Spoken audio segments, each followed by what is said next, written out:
Hiya folks, this video is very quick to just demonstrate the functionality and the reasoning behind one of the resources that we've included here in your week 5 folder. So if you come into your week 5 folder and scroll all the way down, you will find a example of a search diary and a template.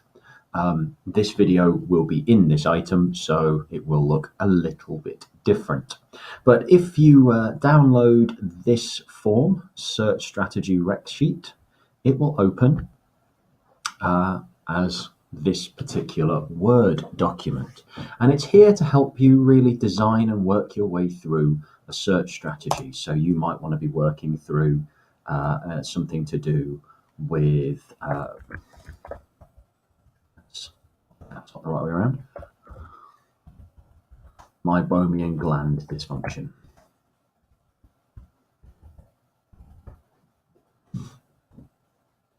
And then that's also not how you spell dysfunction, but yeah, there we go. You might want to produce a brainstorm of the topic if you hadn't done so already. You might want to then, from that brainstorm, pick out a series of keywords that you're intending to use and list places where you're going to search. Google Scholar, for example, Sinhal, library search, PubMed, and various other academic databases that are available to us. And then the real part of this document that I wanted to show you in this particular video, because we've talked a little about brainstorming and planning already, is this. This is your search diary. And this is what you can use to record your searches and if there's anything that you've found. So let's say I wanted to look on Google Scholar, and I'm doing that today. So that's the 5th of the 10th. 17.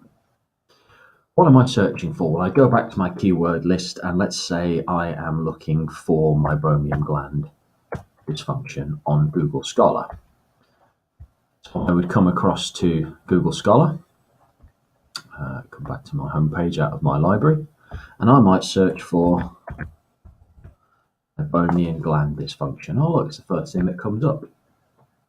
And I've got 17,300 results. Oof, it's a fair old load. Right, what have I got? 17,300 results. Do I particularly want to look at any of these? I mean, 1996? No. There's quite a lot here. There's a few bits for full text articles that I can go into either through the Cranberry Uni or just in general, but it's still quite wide. Now let's say I wanted to search for meibomian gland dysfunction and contact lenses. So maybe I'll put I haven't accessed anything and I've got no date restriction. Maybe I want to do the same search again. And then what I will do is I will restrict the dates from 2013. That's reasonably good, the last 4 years or so. Well, let's go back to Google Scholar and say I want it from 2014 to 2017 search. What have I got now? 5,120 results. Well, that was pretty useful for me. 5,120 results just from limiting the date. And that's a lot more useful for me to look through. So let's have a look. A lot of full text articles, still around a few different, quite a few different areas of MGD. So let's change it up. Let's go meibomian gland dysfunction and so and is a Boolean operator that's used to narrow a search. And what normally happens with this particular Boolean operator is it will only return results that have somewhere in them meibomian gland dysfunction and contact lenses. And you can see there that I've got 2,770 results. So I might come back down here and say that because I've searched for MGD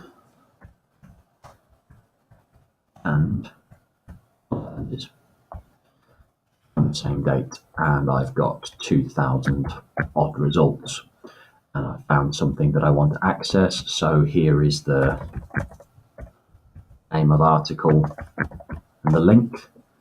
And the article that I've read today actually made good points about wheat. That's not a word.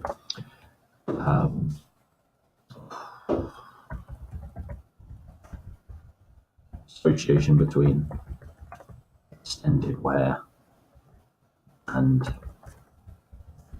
severity of MGD. Quick point in case, I have no idea if there is an association between them. That's just something that's there as an example. And as you go through and you compile this search diary, it means that you can see what's happening with your search. Is it becoming more focused and more effective each time? Are there combinations of keywords or Boolean operators that you haven't used yet? And the other fantastic thing about this search diary is it's something that you can then talk about in the essay as a tool that you have used, especially if you can find some academic sources that recommend the use of a search diary. It's something you can include as an appendix to support your work. And you can just add as many cells and as rows as you need. If you want to add more, right click and you can insert entire rows above where you are, entire rows below where you are. You could print this document out and complete it by hand, but it's a very, very good way of tracking anything. And if you find something that you want to come back to, again, you can make notes of it in here. And information on the internet, it's not static.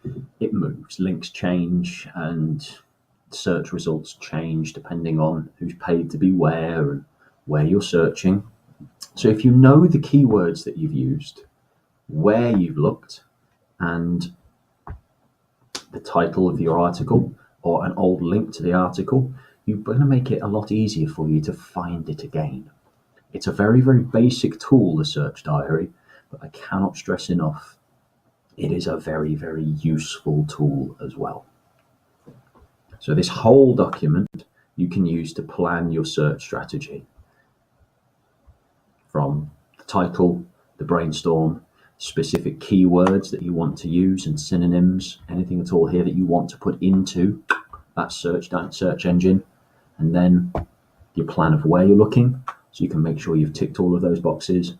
And here you can keep a full record of your search.